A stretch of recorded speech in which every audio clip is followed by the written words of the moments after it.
That's the latest as far as corporates pulling out and banks pulling out of Russia is concerned. With us on the broadcast, political and defense analyst Major Mohammed Ali Shah. Major Shah, now Deutsche Bank joining the ranks of other banks in the Wall Street, pulling out of Russia, yet another blow as far as the economics of an economy of Russia is concerned. Absolutely, Gauri. It's just a beginning. In fact, there are more pullouts which are going to be happening on voluntary basis. It's not going to be because of the sanctions. Sanctions, of course, they are there. But at the same time, like, nobody would want to now go ahead and invest in Russia, in the sinking ship.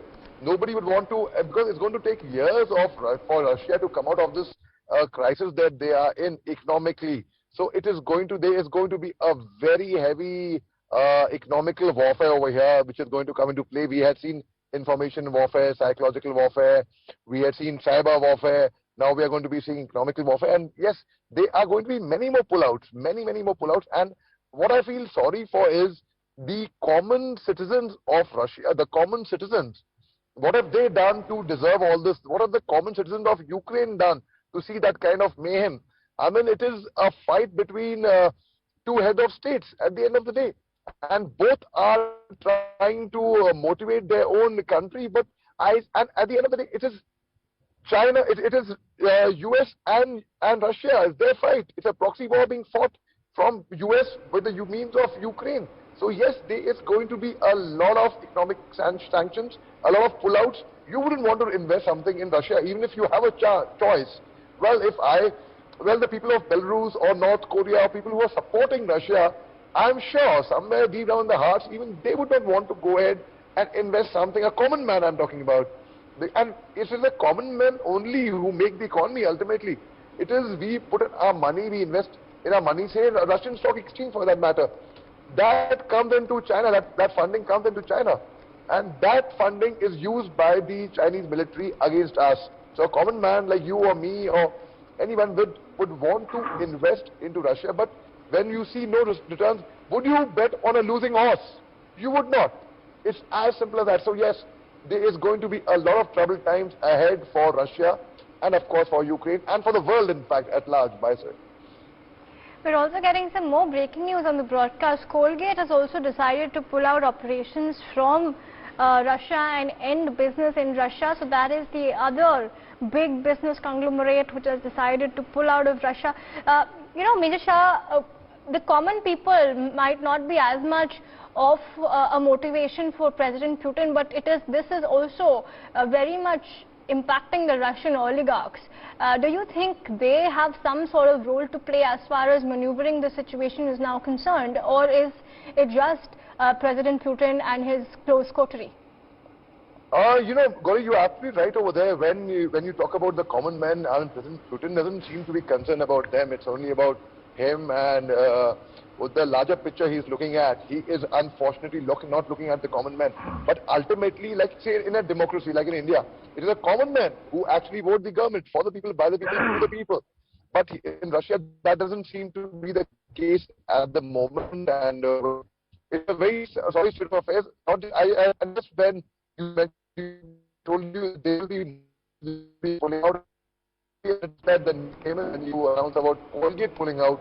There will be far more companies which are going to be pulling out. At the end of the day, see, though they calculated very well, you can be the best, you can work out your statistics, your maths, your economics very well, but things often do not go as per the plan. And that is the same thing that is happening in Russia right now. And they are soon it's going to be biting them very, very hard ultimately. They will get a taste of their own medicine. Major Shah, what is the way forward then? Is it going to be just these economic sanctions? Is it going to be talks?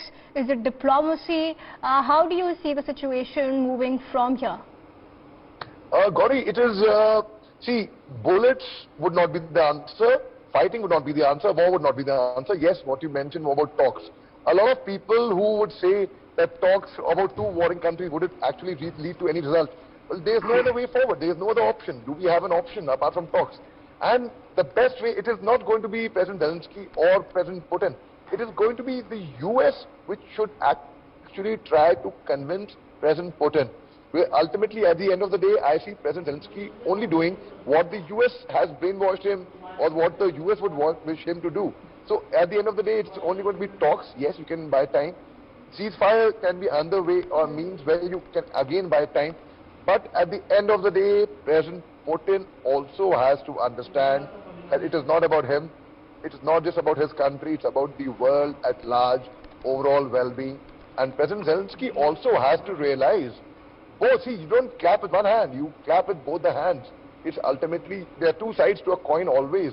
Now, forget about the history, forget about the past, who went wrong, who did what, who provoked who went and attacked who. The present and the future. So in the future, we all are, including you and me, a common person, the person who's handling a camera over here, the person who's listening to us over here right now, and the audience, everyone is going to be actually buying the brunt of it.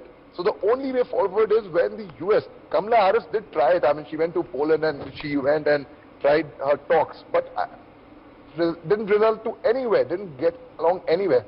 The diplomats of Ukraine and Russia, they met in Turkey, but again, it didn't result in anything. So basically, there has to be a middle point. And the demands from Russia cannot be very unreasonable. Like President Putin put in a demand to President Zelensky that, okay, if you recognize the two Donbass areas, Luhansk and Donetsk, then yes, one was this, other is you back out from NATO, which he did. He said, we are not interested in NATO anymore.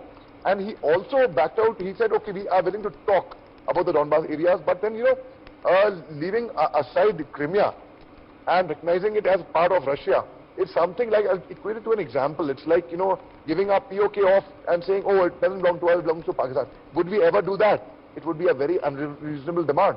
And I, as a soldier, I can tell you very proudly that I will die defending my motherland. Even you and all of us would.